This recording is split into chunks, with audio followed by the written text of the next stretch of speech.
Quando vocês estão prontos para uma palavra? Tem uma palavra da parte do Senhor para compartilhar com vocês. Parece que roubaram aqui o texto da minha Bíblia, achei. Aleluia. Deus é fiel.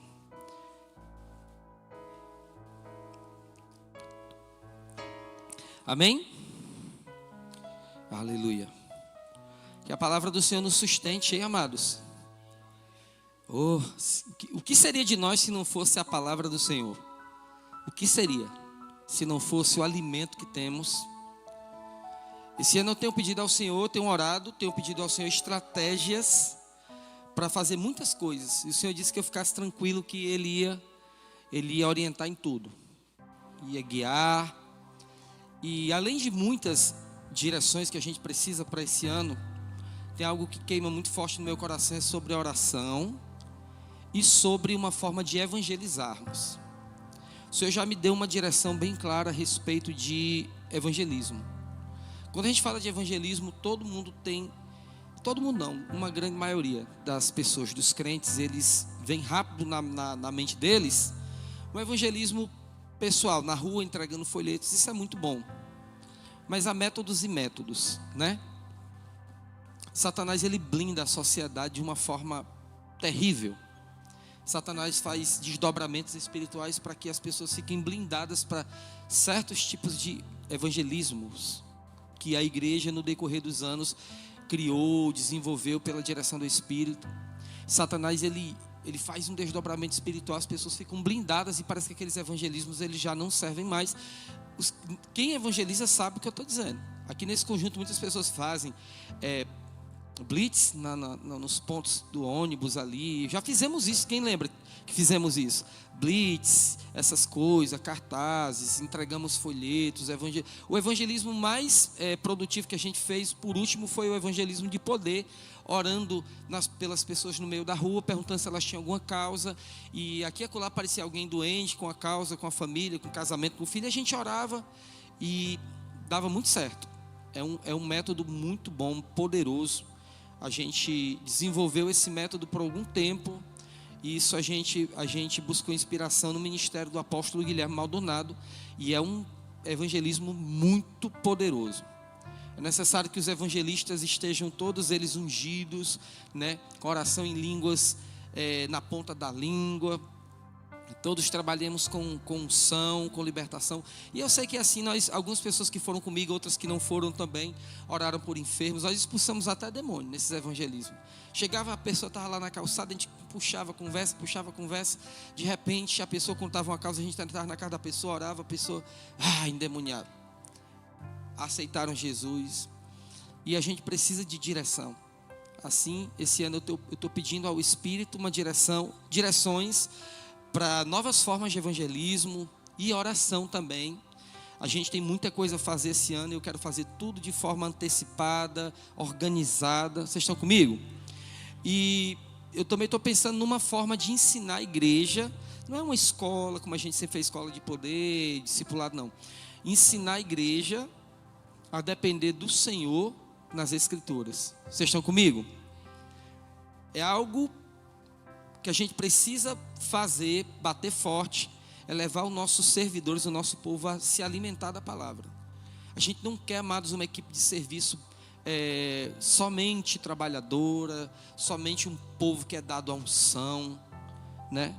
Um povo fiel e de honra, mas que não seja um povo que tenha conhecimento na palavra. Quem não conhece a palavra, pode ter certeza que em muitas áreas da vida dela, elas são cativas. Eles estão servindo com cativeiro. Isso não é bom. Então, além do coração de honra, de um espírito servil, de um mantenedor que dá com desprendimento, com generosidade, a gente quer pessoas que também sejam dadas a conhecer a Bíblia. Porque muita coisa você vai ser tratado aqui, a partir do púlpito, dos pastores, dos líderes, do Kevin, dos ministros aqui, você vai receber daqui do púlpito. Mas outras não. Outras você precisa ler, você precisa comer. Vocês estão comigo? E a gente vai puxar isso da igreja, vai exigir isso principalmente dos nossos servidores. Que seja o servidor que enche as garrafas dos que tocam, dos que operam som, dos que ensinam lá em cima, dos que servem atrás. todos precisam ter muito conhecimento bíblico. Tá certo? E às vezes é necessário que a gente ensine a igreja. Eu fui ensinado assim. Eu era criança, eu fui ensinado na igreja batista regular a ler a Bíblia. Eu me lembro que eu era um pré-adolescente, eu li a Bíblia praticamente toda em casa, por causa de uma gincana que foi feita, e era uma estratégia deles para colocar o povo para ler a Bíblia. Quem já passou por isso aqui, levanta a mão. Olha o quanto de pessoas já passaram por isso. Me fizeram ler a Bíblia toda. Tinha horas que eu li assim, mas li. Muita coisa eu aprendi. Sabiam de encontrar certas histórias, certos textos, porque me fizeram ler. E eu estou pedindo ao Espírito Santo uma direção para levar este povo a aprender a se alimentar sozinho. É maravilhoso, amados, nós conhecemos o Espírito Santo como nosso melhor amigo, como o pastor das nossas almas, mas a gente precisa ensinar a igreja também a ter experiência com a palavra de Cristo. Você está aqui?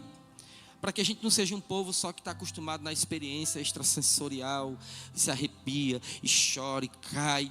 Isso faz parte, ninguém vai tirar isso daqui, jamais. Porém, a gente precisa também saber que a base do povo é sólida. Que é um povo que conhece Bíblia, que tem tutano. A Bíblia é tutano, gente. Tem gente que o conhecimento de palavra delas é uma águazinha, é um caldinho fino, caldo de bila. Né? A gente tem que ter tutano, tem que ter palavra. A gente nunca vai tirar da igreja, amados, as manifestações do Espírito. A gente nunca vai ficar apavorado, com medo das manifestações. Tem algumas pessoas que elas são críticos ferrenhos das manifestações do Espírito. Gritos, pessoas que caem, que riem, que choram, que espalham cadeiras. Que coisa estranha, que manifestações esquisitas. Amado, o Espírito Santo é assim. E eu prefiro lidar com isso. Até mesmo com o exagero, às vezes a gente trata do que não ter isso. Como diz um ex-professor meu do Rema Brasil, Flavinho, onde ele diz: eu prefiro o barulho das crianças na casa, a barulheira das crianças, do que o silêncio do cemitério. Então é melhor que a gente tenha, amados, a barulheira do povo de Deus recebendo, buscando, alguns muitas vezes exagerando, do que um cemitério. Igrejas que eu conheço, pastores amigos meus que foram homens avivados, mas que por causa da teologia transformaram a igreja deles em cemitério. Caíram só para o lado da psicologia, que é bom, porém, não é isso que move um povo. E eles se tornaram pessoas frias, regradas. Você está aqui na igreja, a pessoa dê glória a Deus. Alguém está recebendo o poder, está orando em línguas, vai 2 obreiros lá, tira a pessoa, ou pede para ela se acalmar, ou leva ela para outro canto, o quarto da vergonha, vamos para o quartinho da vergonha. Amados, eu não tenho medo disso. Eu não tenho medo de perder. Chega uma família para visitar a igreja, família grande, família abastada, está rodando por aí procurando a igreja para se congregar, só que eles têm um problema com eles. Eles não gostam da manifestação do Espírito. Eles acham horrível. Aí no dia que eles vêm, aí, hoje vai ser um culto de silêncio, para não perder a família. De jeito nenhum. Bora, Espírito Santo, faz o que tu quer. Espalha as cadeiras. A família se levanta no meio do culto e vai embora. Nós damos tchau, tchau. A gente quer o Espírito Santo aqui sempre. Tá certo? Quantos podem dizer amém? Como Cachiluna falou num livro dele, eu achei incrível. Era um tempo, eles passaram muito tempo sem o prédio da igreja também.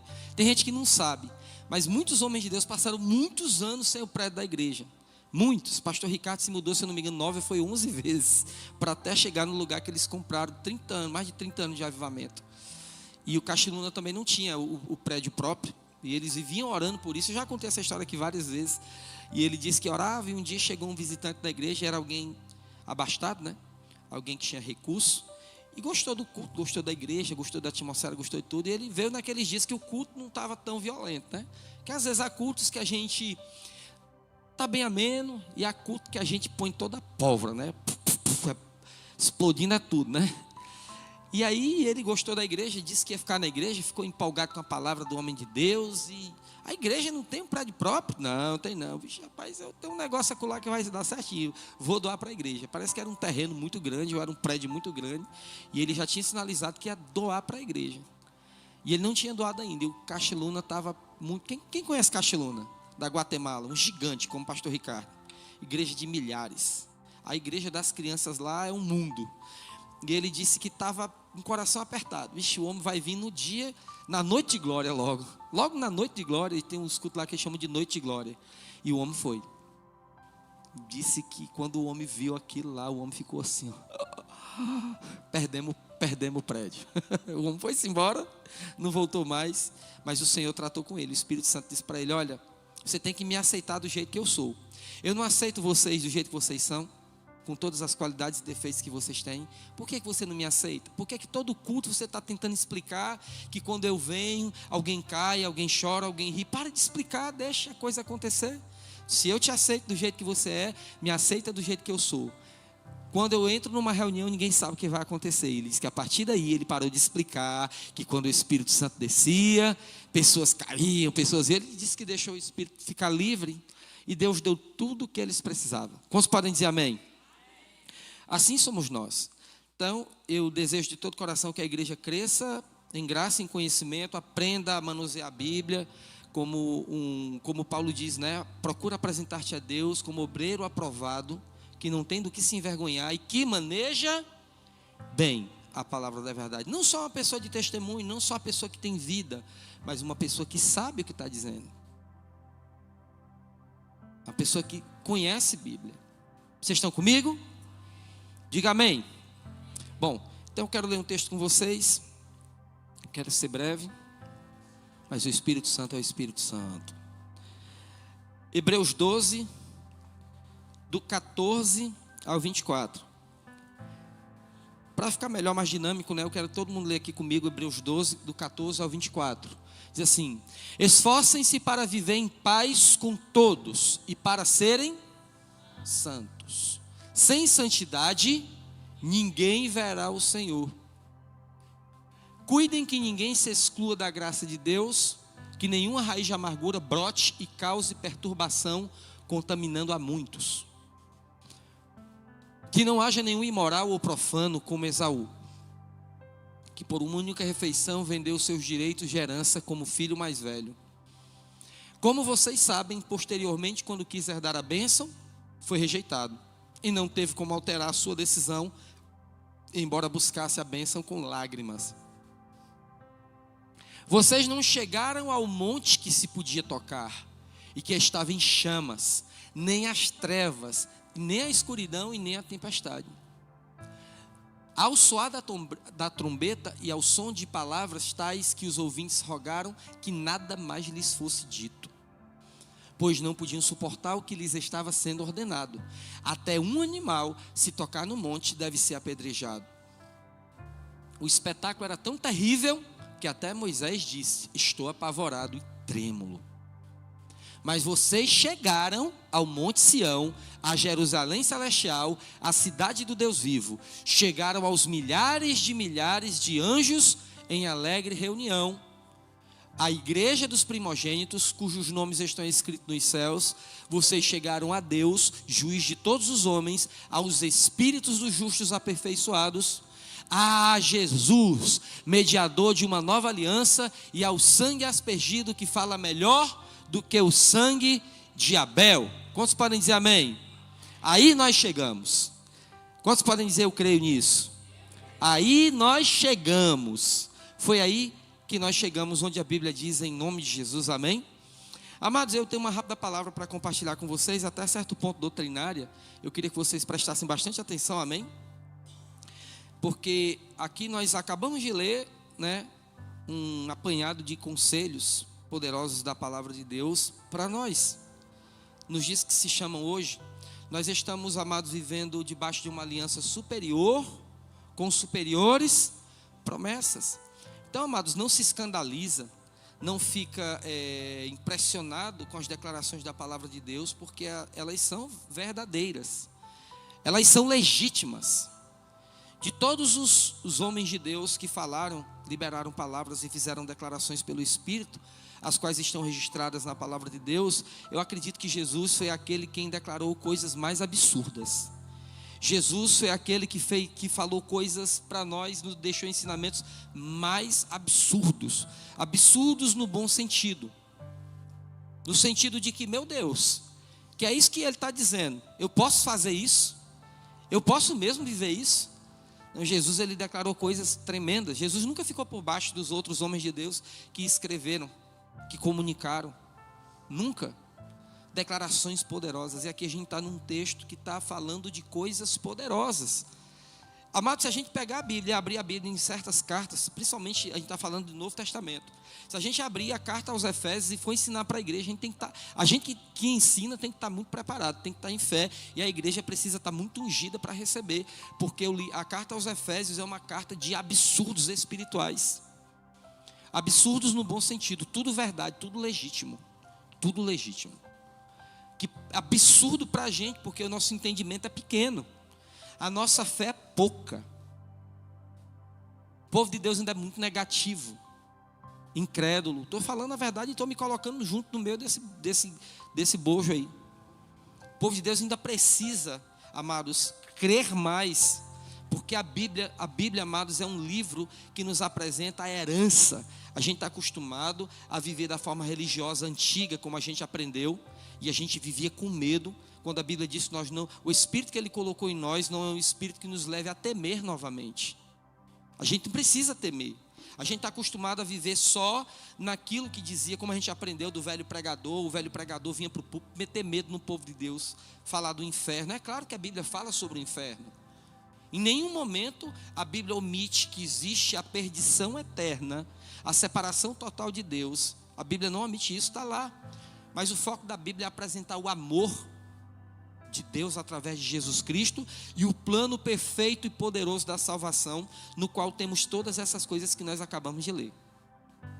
A Bíblia nos ensina a ter, a receber, mas só há uma forma de termos e recebermos se cremos.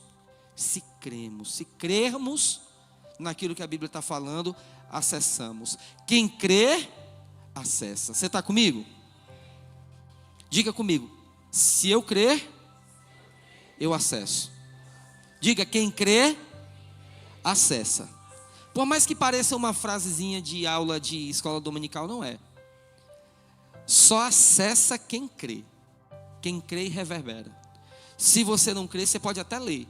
Como eu falei aqui, você pode ter lido a palavra 1 milhão de vezes. Você pode ter passado por cima daquilo 1 milhão de vezes. Mas se você não crê, você nunca vai acessar. Amém? Nesse texto que nós lemos diz: esforcem-se para viver em paz com todos e para serem santos. Sem santidade ninguém verá o Senhor. Cuidado ao ler e não trazer uma interpretação religiosa, legalista para cá, para esse texto. Esforcem-se para serem santos. Santidade aqui é separação, é comunhão com Deus. Você está comigo? Não estou dizendo que a igreja não deva ter cuidado. Não estou dizendo que a igreja não deva vigiar. Não estou dizendo que o povo de Deus deva ser um povo descuidado, dizer o que quer, fazer o que quer. Não é isso. Eu estou dizendo que você não deve trazer uma interpretação subjetiva para cá e seja santo, bota a cara no pó, aquela coisa toda. Se não for santo, não vai para o céu, aquela coisa que o pessoal, aquele terrorismo espiritual que o pessoal faz. Amados, isso não é bíblico.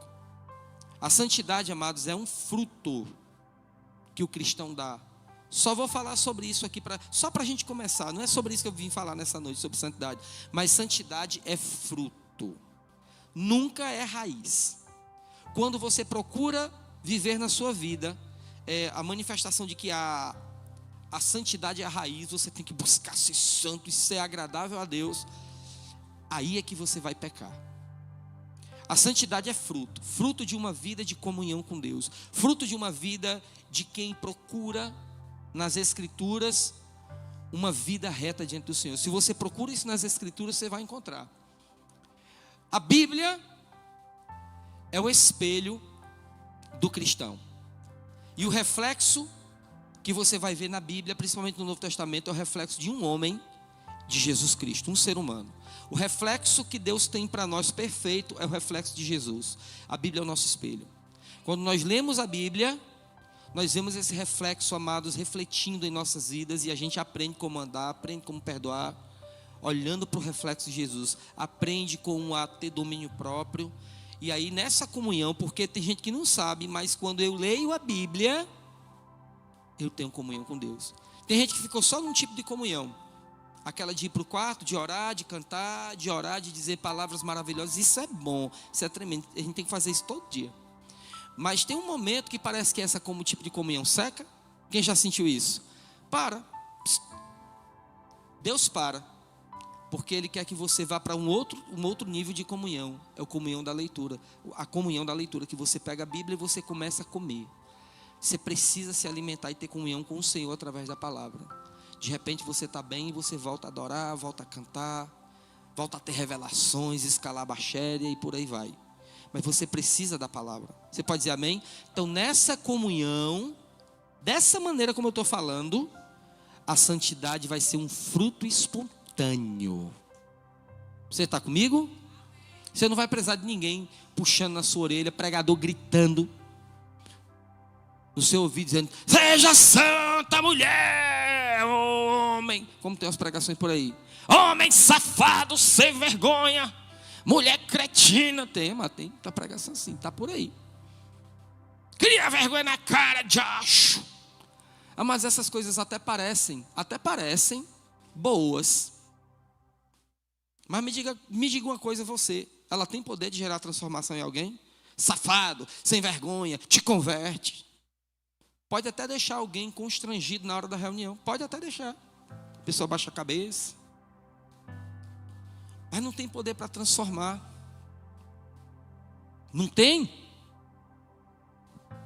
Mas a palavra de Deus tem. O problema da maioria não conseguir seguir a Jesus é porque não se põe a ler.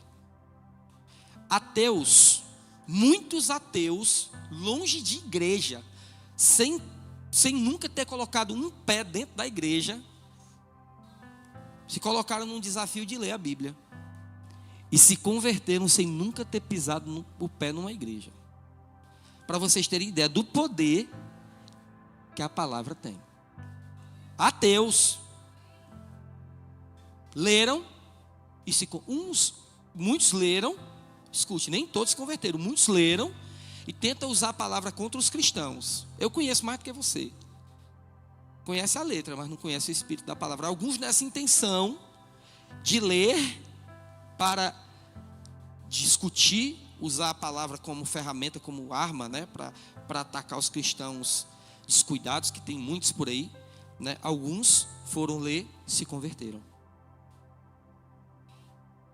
Tinha um homem que o Joseph Prince falou numa pregação que ele era um homem, um ateu, alguém que trabalhava muito, um empresário muito bem sucedido no país, muito bem sucedido. E ele trabalhava tanto que ele não tinha tempo nem para a família, nem para respirar. E um dia ele adquiriu um caroço na boca que era um câncer. E aquele câncer estava comendo ele, estava se espalhando. E ele ali já mais sem muitas esperanças na vida, já estava praticamente sentenciado, tinha gasto todo o tempo da vida só trabalhando. Chegou em casa e disse: por que não? Começou a ler a Bíblia.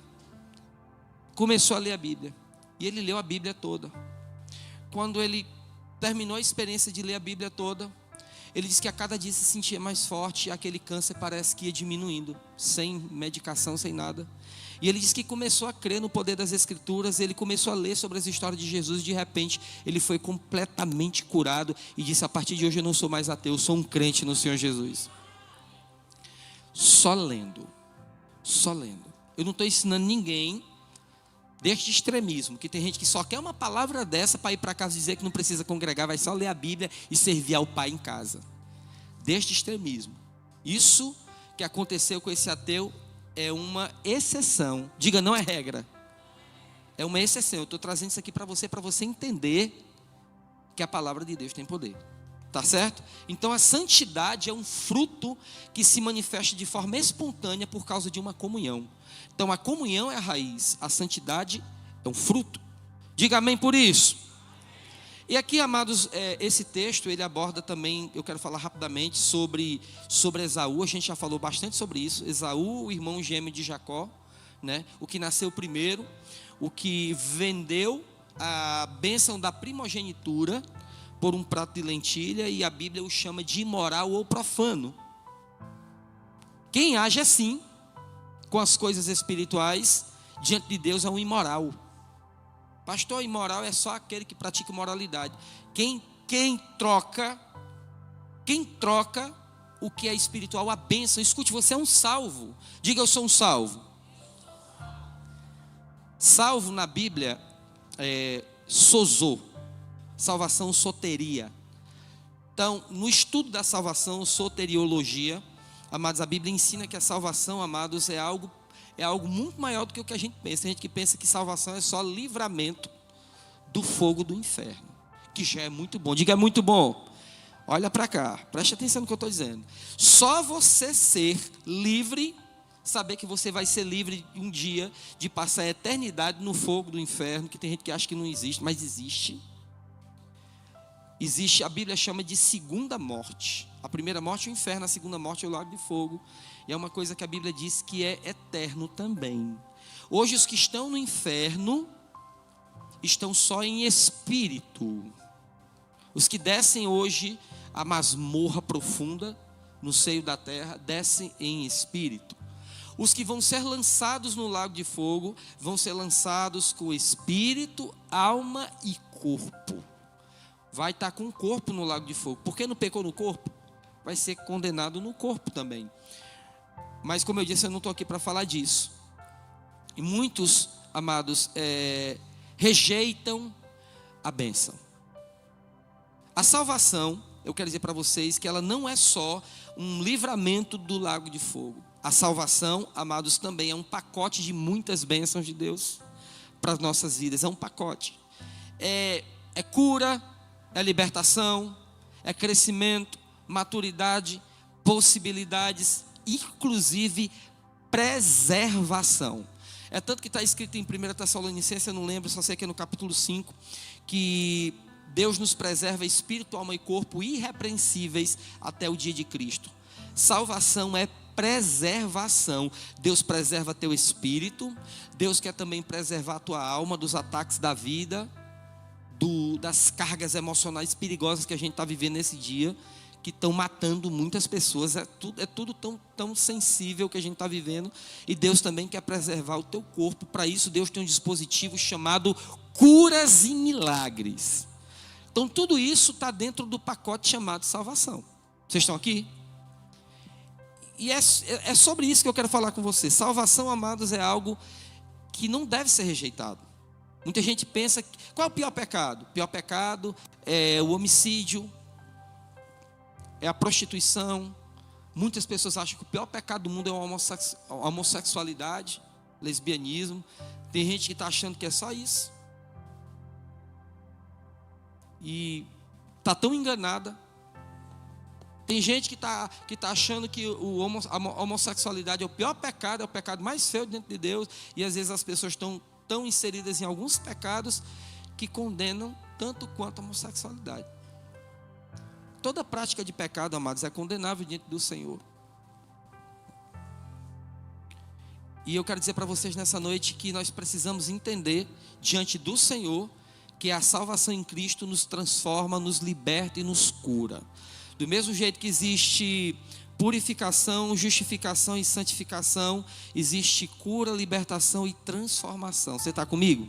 Salvação é isso: purificação, justificação e santificação. Purificação em primeiro lugar porque Ele nos purifica da sujeira dos nossos pecados. Justificação porque nós recebemos a justiça de Cristo para poder falar com Deus. E santificação é a separação do mundo. Nós nos tornamos propriedade exclusiva de Deus. E todo crente precisa passar pelo processo de cura, libertação e transformação. São coisas simples, mas que a igreja dessa geração não tem alcançado esses níveis. Você tem que entender que salvação é isso: purificação, justificação e santificação. E todos devem passar por esse processo de cura, libertação e transformação. Você precisa ser curado. Muitas pessoas precisam ser libertas na alma e precisam ser transformadas. Eu creio num evangelho que transforma. Você está comigo? Eu não creio em evangelho que não transforma. A igreja pode ser grande, suntuosa, o ministro pode ser famoso no mundo, a melhor banda musical do mundo, seja as melhores bandas do mundo. Eu não tô desabafando para ministério nenhum, jamais. Mas eu acredito no ministério de Jesus, que é um ministério transformador. Do mesmo jeito que quando Jesus encontrou o gadareno em Genezaré, e quando Jesus liberou uma palavra, ele foi liberto. E foi transformado e ganhou a Decápolis, uma região de 10 cidades, se eu não me engano. Jesus foi expulso de lá, mas o gadareno ganhou a Decápolis inteira com um testemunho, sem ter sido nem discipulado.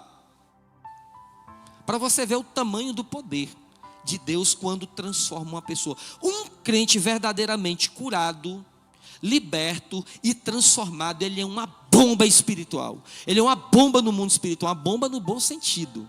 Ele é uma bomba atômica contra o inferno. Um crente curado, liberto e transformado. Agora, quando Satanás vê aspectos de cadeias na vida de alguns, ele foi curado, mas não foi liberto.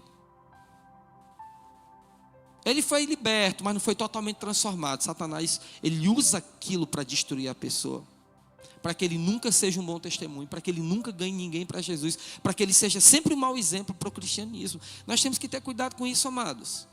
Antes de qualquer coisa, nós precisamos ser pessoas libertas, pessoas transformadas. É possível. O pecado só fica grande quando a gente diz que ele é grande. A ferida, a doença só se torna um gigante quando nós damos foco e dissemos: isso é muito grande. Quando nós declaramos que o problema é grande, o poder de Deus fica pequeno. Nós temos que mudar o nosso foco, a nossa visão para o poder de Deus. E entender que Deus é grande, que a palavra dele é grande, que a unção é poderosa, que a salvação é maravilhosa.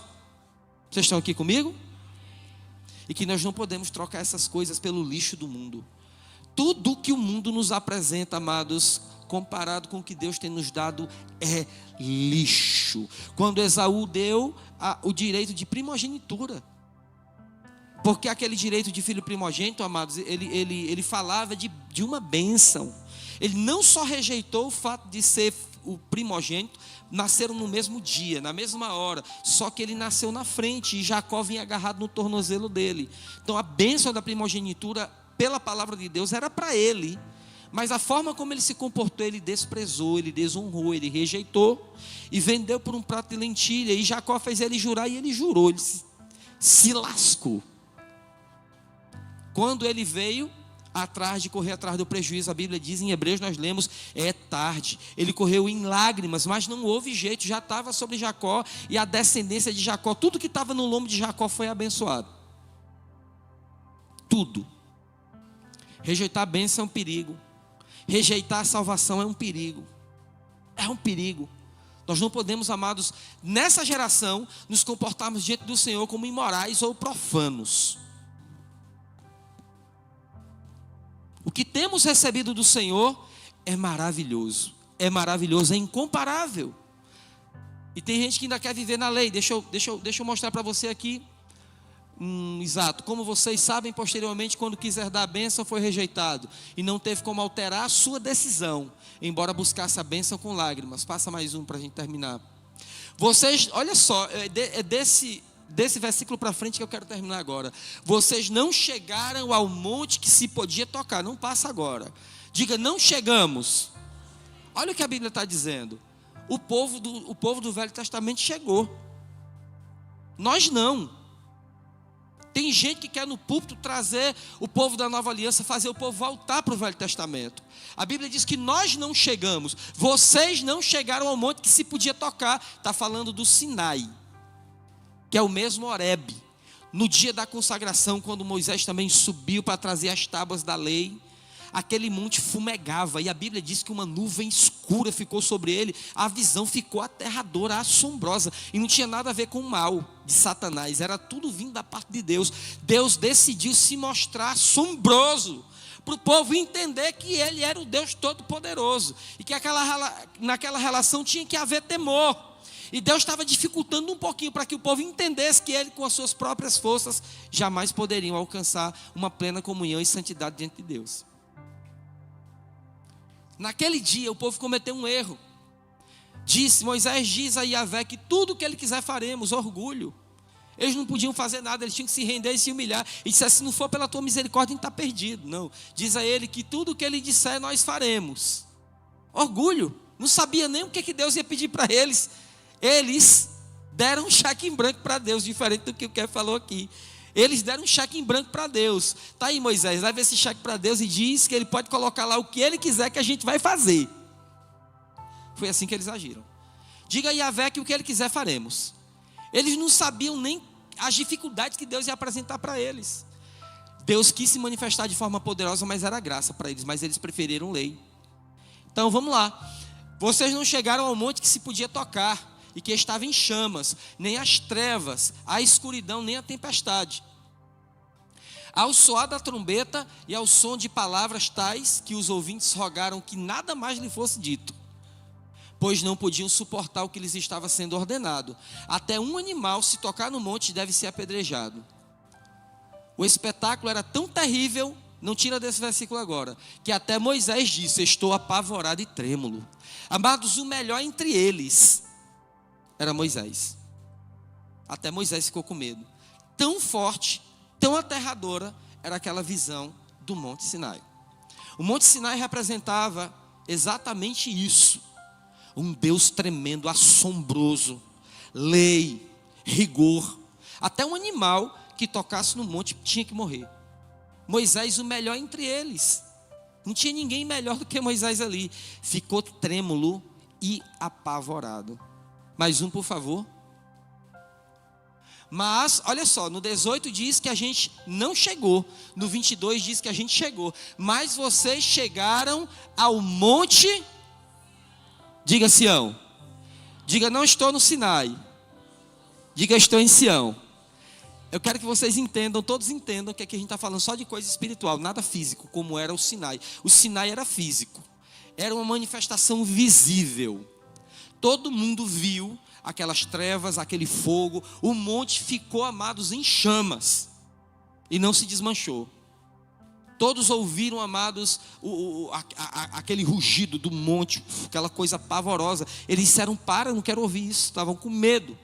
Era físico. O animal tocava, tinha que ser apedrejado. Moisés ficou trêmulo, apavorado. Esse aqui, amados, é espiritual. É claro que muitos sabem que existe o Monte Sinai, o Monte Sião, em Jerusalém, está espalhado por vários lugares. Não é desse que está falando, existe esse, mas não é desse. Esse Sião que está falando aqui é espiritual, tanto que na sequência tudo é espiritual. Ó.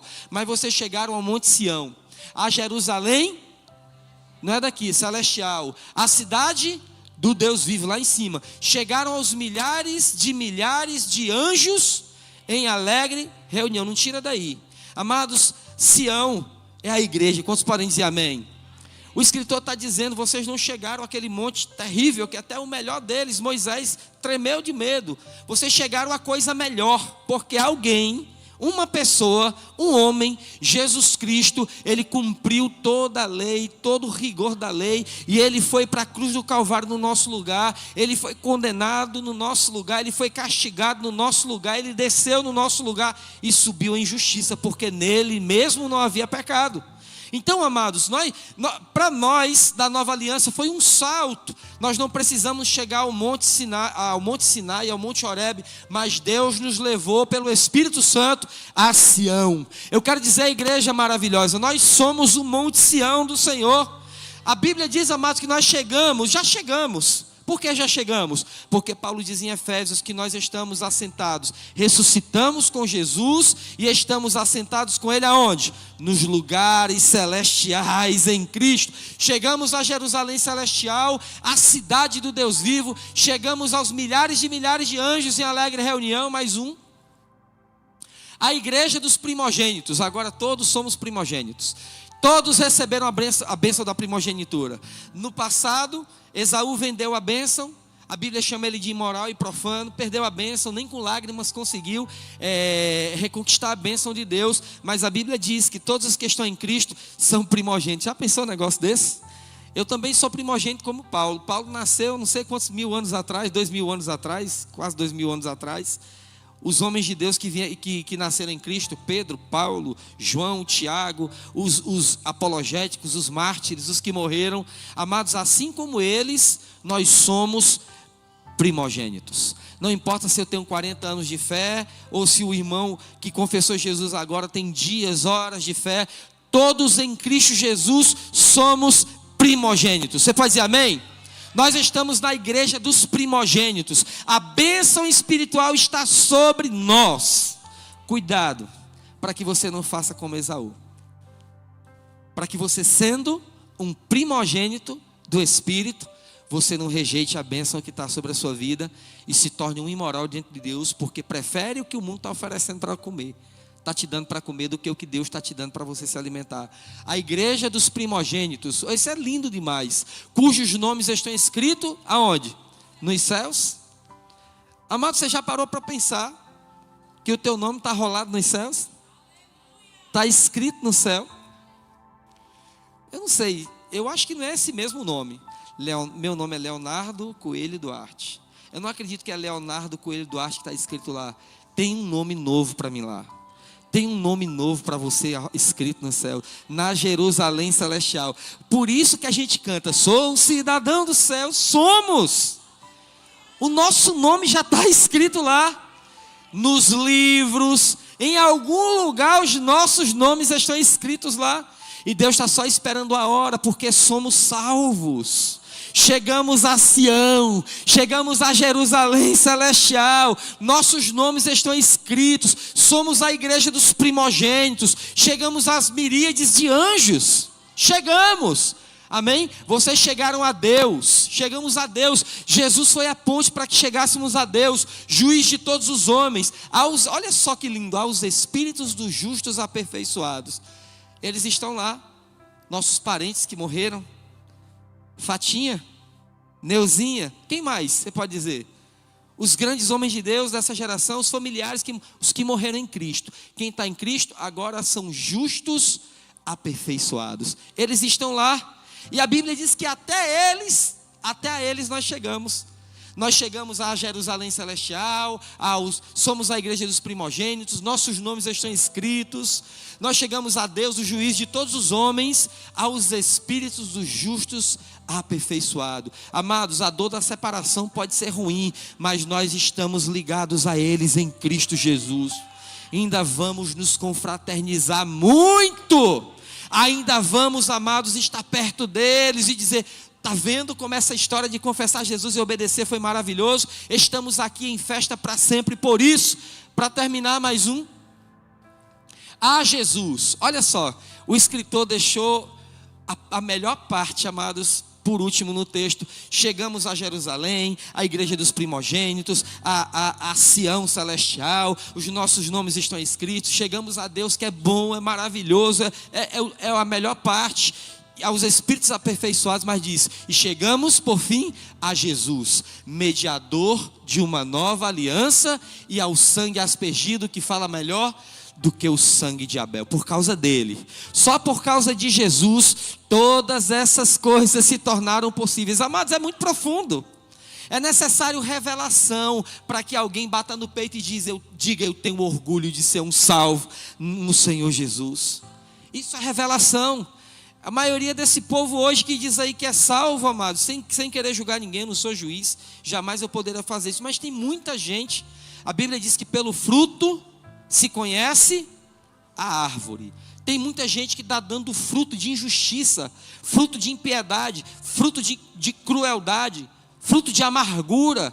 E a gente sabe, amado, que tem um monte de gente por aí que abre a boca e professa fé no Senhor Jesus, que muitos deles nunca viram nem conheceram Jesus, porque a Bíblia diz que aquele que vive pecando, está na primeira epístola de João, nunca o viu nem o conheceu, porque o que é nascido de Deus não vive no pecado, não vive.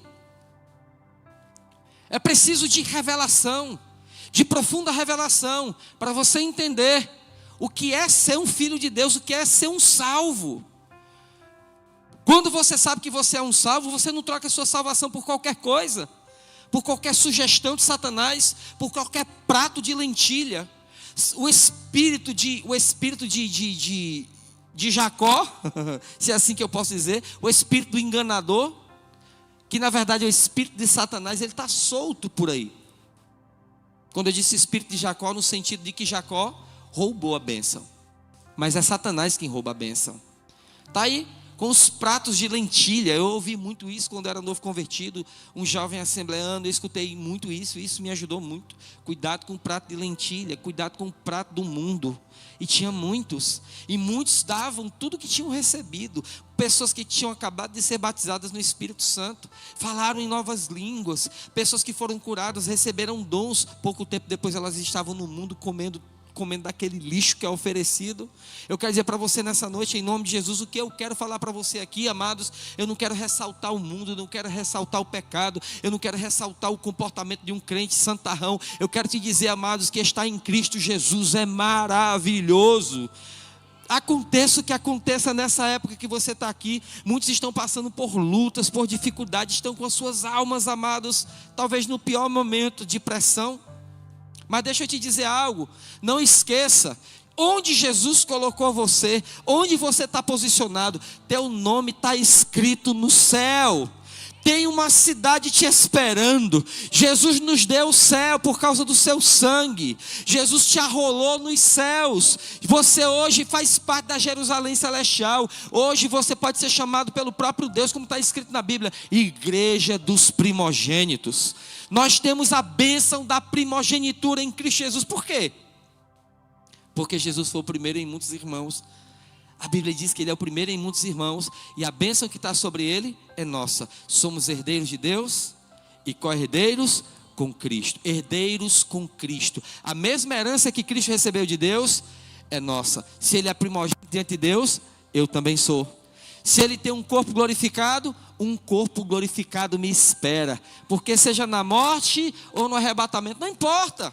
Tem gente que diz assim, eu não quero passar pela morte. Eu já disse muito isso. Eu queria que Jesus viesse logo para eu não passar pela morte. Querido, eu já estou em Cristo, meu nome já está escrito na região celestial, meu nome já está lá na Jerusalém celestial, na Sião Santa, já está, meu nome está lá, eu já sou cidadão do céu. Não importa se eu morrer, se eu for enterrado aqui, ou se Jesus vier no arrebatamento. Eu só sei de uma coisa, a Bíblia diz que naquele dia, que a trombeta soar com voz de arcanjo, os mortos ressuscitarão primeiro, e serão transformados, todos seremos transformados. O que é mortal será revestido de imortalidade, o que é corruptível de incorruptibilidade. Não importa, nós vamos nos encontrar com o Senhor nos ares, e a Bíblia diz que assim como Ele é, nós seremos. Nós poderemos ver Jesus face a face. E escuta, muitas vezes eu pensei, numa forma natural de pensar, que quando no arrebatamento eu visse Jesus, porque o meu maior desejo é ver Jesus.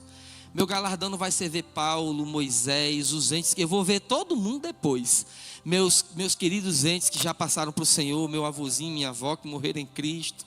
Muita gente querida, mas primeiro eu quero ver Jesus. Eu quero ver, Ele é o galardão, Ele é o meu maior galardão. E eu achava que ia me jogar nos pés dele, ia chorar e enxugar com meus cabelos, bem curtinhos, os pés dele. Ia fazer igual Maria, né? Não, amados. Quando formos transformados nos ares, toda a fraqueza humana, a Bíblia diz que toda lágrima será enxugada dos nossos olhos. Nós não vamos mais chorar. E a Bíblia diz, num texto de Paulo, que nós estaremos de pé diante do Senhor. Por que estaremos de pé diante do Senhor? De pé. Jesus vai estar lá de pé, o varão perfeito, e nós, a igreja dos primogênitos, de pé, olhando Jesus face a face. Por quê? Porque assim como Ele é, nós seremos um corpo glorificado que não morre mais, que não adoece mais, uma alma perfeita em Cristo Jesus, com o seu cérebro funcionando 100%, 1000%.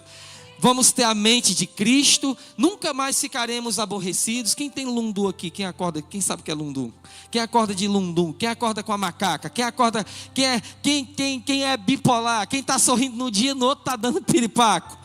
Quem é barraqueiro por natureza? Nunca mais cansado, nunca mais com sono, entendendo tudo. Se você tem uma lista de perguntas para fazer para Deus, quando chegar lá, pode rasgar e jogar fora. Porque quando você chegar e estiver em pé diante do rei, você já vai saber de tudo. Você vai ter uma mente perfeita. Você só vai olhar para ele e dizer assim: meu Senhor, muito obrigado. Ele vai estar lá com as mãos furadas diante de todos nós. E assim como Ele é, nós seremos. Por isso que eu não abro mão da minha salvação. Passe o que passar nessa terra, nós não chegamos a derramar sangue na luta contra o pecado. Deixa eu te dizer uma coisa, passa por luta, chora, arranca os cabelos, mas diga: vou servir ao Senhor.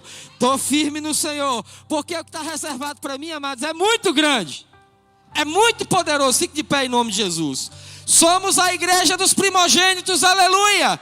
E isso não tem nada a ver com o que eu tenha feito. Jesus fez tudo, se trata dele, aleluia. Não temas. Você está comigo? Já falamos isso aqui várias vezes, eu quero repetir mais uma vez. Na Bíblia está escrito 366 vezes: não temas. Um para cada dia do ano. Só que tem um a mais. E eu quero te dizer, 2024 é o ano bissexto. Esse ano de 2024 terão 366 dias. Não temas, não temas. Do início do ano até o dia 31 de dezembro, Deus está te dizendo: não tema. Igreja dos primogênitos, escuta, teu nome está escrito nos céus, arrolado nos céus. Aleluia. Nós não chegamos ao Monte Sinai, ao monte que dava medo. Nós chegamos a Sião. Nós chegamos à igreja dos primogênitos, os milhares de anjos, aos espíritos justificados, a Deus, o juiz de vivos e mortos, e chegamos a Jesus, mediador de uma aliança poderosa. Aleluia, essa é a nossa realidade. Jesus é a nossa realidade. Quantos podem dizer amém?